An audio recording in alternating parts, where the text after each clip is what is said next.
kereta kita, Kak. Tengoklah ini, Kak.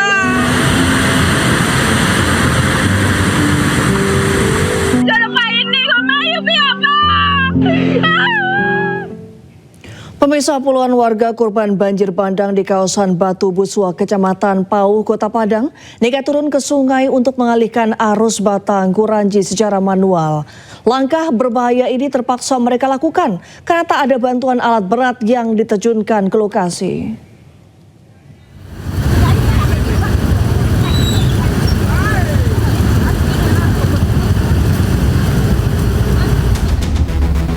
Pasca banjir susulan yang terjadi di kawasan Batu Busua, Padang, Sumatera Barat, Rabu kemarin.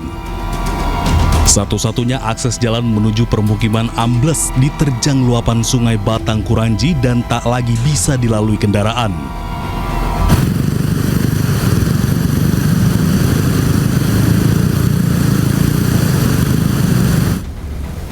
Akibatnya, lebih dari 300 kepala keluarga terpaksa terisolir tanpa bantuan logistik yang memadai.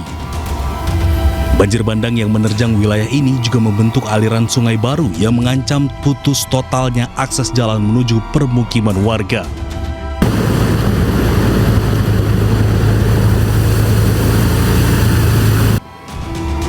Puluhan warga nekat menerjang derasnya arus sungai untuk mengalihkan aliran secara manual. Warga mengaku geram karena sudah lebih dari 2 minggu pasca banjir bandang tak ada satupun alat berat yang diterjunkan untuk menangani sungai yang terus menggerus akses jalan kampung. Sudah ada turun, cuman dari Semen Padang. Semen Padang udah di atas, yang mengkerjin di atas. Jadi yang sekarang dampaknya yang memutus aset kan ini, Pak. Ya. Jadi alat itu tidak ada dipekerjakannya. Jadi kami yang di sini sudah sangat kesusahan untuk transportasi masa sembako. Apalagi jalan udah putus, bagaimana anak-anak kami sekolah mau makan. Jadi kami sangat bermohon kepada yang bersangkutan kepada pemerintahan Kota Padang, kami segera direnovasi kebetulan. Dengan peralatan seadanya, warga bergotong royong mengubah arah air agar tidak semakin merusak jembatan dan badan jalan yang menjadi sumber mobilitas utama di kampung tersebut. Dari Padang, Sumatera Barat, Budi Sunandar, iNews melaporkan. Dan pemirsa, selanjutnya kita akan bergabung dengan jurnalis iNews Agung Sulistyo yang saat ini berada di salah satu posko bencana di Padang Panjang, Sumatera Barat. Selamat malam Agung, bagaimana situasi di sana? Apakah bantuan untuk warga sudah tersalurkan? Baik Reni, baik pemirsa, saat ini saya berada di posko komando, posko tanggap darurat Kota Padang Panjang. Dan informasi yang didapat di posko ini untuk seluruh bantuan ini sudah tersalurkan kepada korban maupun yang terdampak. Dan hingga saat ini bantuan-bantuan juga masih banyak yang mengalir ke Kota Padang Panjang yang akan segera didistribusikan kepada korban dan baik korban maupun yang terdampak, Reni. Dan saat ini bersama saya ada Wakil Wali Kota Padang Panjang, Bapak Alex Saputra yang didampingi oleh Kalaksa BPBD Padang Panjang, Ibu Novi. Oke, selamat malam Pak Alex. Ya, selamat malam Bang Agung. Pak Alex, untuk data terakhir yang masuk ke posko ini seperti apa, Pak? Ya, kami laporkan dari pemerintah Kota Padang Panjang bahwasanya Padang Panjang, warga Padang Panjang dampak dari korban bencana itu ada sebanyak 41, yang mana 41 ini 24 orang meninggal, yang sudah ditemukan 17 masih belum ditemukan. Nah kemudian untuk pengungsi sendiri gimana untuk dari penanganan dari pihak Pemko Padang Panjang sendiri, Pak? Ya, alhamdulillah kami dari Pemko Padang Panjang selangkah lebih maju daripada kabupaten kota lain, bahwasanya pengungsi hari ini sudah kita kembalikan lagi ke rumah dan mereka sudah bisa seperti sedia kala. Dan bagi korban yang hari ini rumahnya terdampak, rumahnya yang longsor, rumahnya yang hanyut, itu sudah kami siapkan rumah hunian untuk mereka bisa ditempati. Kemudian Pak, untuk penyaluran bantuan sendiri seperti apa Pak kepada korban maupun terdampak? Ya, kami dari pemerintah Padang Panjang atas arahan dari Bapak Wali Kota bahwasanya seluruh korban yang terdampak seluruhnya udah kami serahkan seluruh bantuan donasi dari seluruh warga dan termasuk donasi-donasi donatur semuanya kami sudah serahkan kepada warga masyarakat yang terdampak. Kemudian Pak, kan ini terkait perbaikan jalan nasional maupun normalisasi Sungai Batang Anai. Ya. Kemudian untuk masalah kendaraan itu seperti apa yang melintas? Ya. Karena curah hujan sangat tinggi, kami dari pemerintah Kota Padang Panjang berkoordinasi selalu dengan BMKG dan Polres Padang Panjang. Tadi pagi menyampaikan dengan hujan dan cuaca cukup tinggi sehingga untuk akses di kilometer 63,500 untuk saat ini itu tidak bisa dilalui, baik itu kendaraan roda 4 atau roda 2, karena agar bisa ini pengerjaan jalannya lebih maksimal. Untuk target penyelesaian itu sampai tanggal berapa untuk bisa dilalui oleh kendaraan, Pak? Estimasinya dari HKI kemarin menyampaikan tanggal 16 Desember itu sudah bisa dilalui oleh kendaraan-kendaraan kecil seperti minibus yang mungkin yang akan berlalu lalang di jalan nasional untuk uji coba sementara. Oke, terima kasih Pak Alex dan Ibu Novi atas informasinya. Terima kasih Bang. Pak. Sama-sama, terima kasih. Terima kasih Pak. Ya. Ya, Pak Bisa, Tadi berikut wawancara saya dengan Wakil Wali Kota Padang Panjang, Bapak Alex Saputra.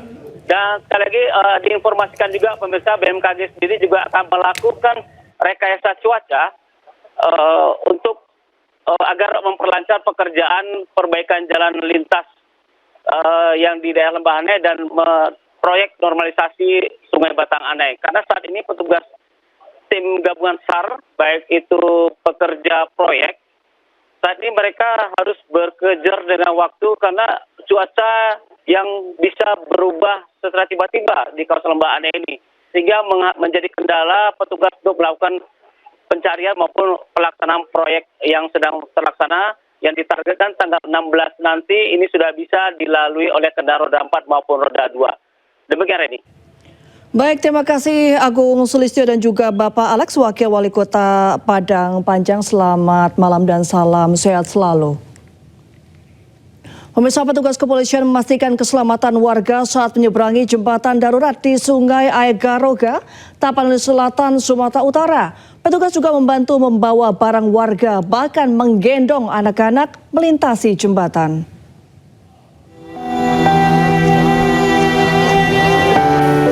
Beginilah suasana jembatan darurat di Desa Aek Garoga, Kabupaten Tapanuli Selatan, Sumatera Utara pasca banjir bandang pada 25 November lalu.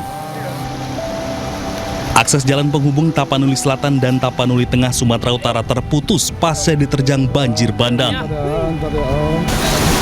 Jembatan darurat dari gelondongan kayu yang hanyut dibuat untuk penghubung akses sementara warga. Arus sungai yang deras membuat sebagian warga takut untuk melintas. Guna memastikan keselamatan, personel Satbrimob Polda Sumatera Utara dikerahkan untuk membantu warga, bahkan menggendong anak-anak. Syukurlah ada Bang Brimob bisa terbantu kita untuk menyeberangi jembatan ini, karena kalau dilihat wah sangat takut kita ya kan. Tapi karena ada Bang Brimob kita terbantu, karena kita anak-anak kita kecil-kecil. Iya. Jadi cukup terima kasih banyak. Kami juga membantu, misalnya ada masyarakat yang bawa logistik gitu Bang, bahan-bahan makanan, kami juga membantu mereka menyeberangkan dari sungai kan Bang. Mungkin sebagian warga mungkin kurang berani melihat arus yang cukup deras dari efek dari banjir kemarin Bang kan. Apalagi kemarin sempat datang susulan itu, air naik. Akses jalan penghubung antara Tapanuli Selatan dan Tapanuli Tengah, Sumatera Utara putus di dua titik berbeda pasca diterjang banjir bandang. Dari Tapanuli Selatan, Sumatera Utara, Indra Mulia Siagian, iNews melaporkan. Pemerintah Kabupaten Samosir menyalurkan bantuan kemanusiaan untuk korban bencana di Kabupaten Tapanuli Tengah dan Kota Sibolga.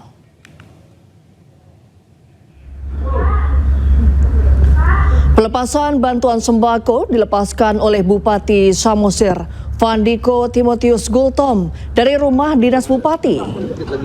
3 unit mobil bantuan disalurkan ke Kabupaten Tapanuli Tengah dan selebihnya ke Kota Sibolga.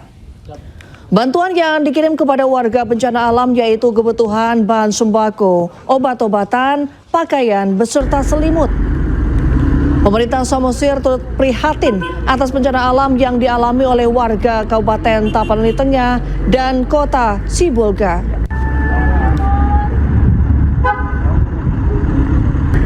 Sebelum kita mengirimkan hari ini, saya sudah koordinasi terlebih dahulu kepada Bupati Tapteng dan juga Wali Kota Sibolga terkait apa yang dibutuhkan masyarakat di sana.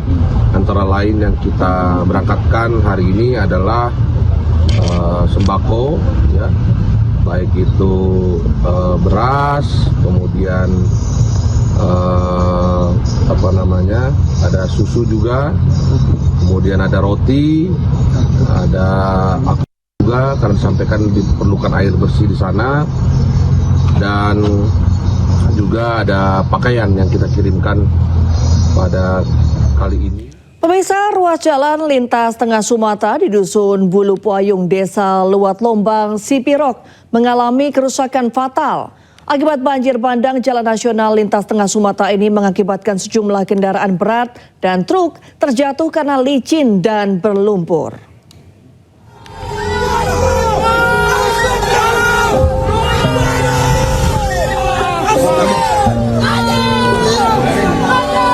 Sejumlah kendaraan berat dan truk harus bersusah payah hingga terjungkal saat melewati ruas jalan Tarutung, Sipirok maupun sebaliknya. Ironisnya, jalan lintas tengah Sumatera makin rusak usai bencana banjir bandang yang menerjang Sumatera Utara.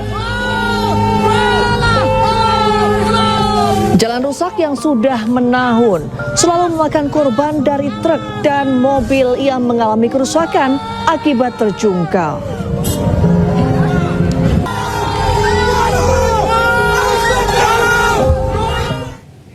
Ya, pasca bencana banjir bandang, kelangkaan BBM masih terjadi di Mandailing Natal, Sumatera Utara. Sudah 2 minggu, warga kesulitan mendapatkan BBM.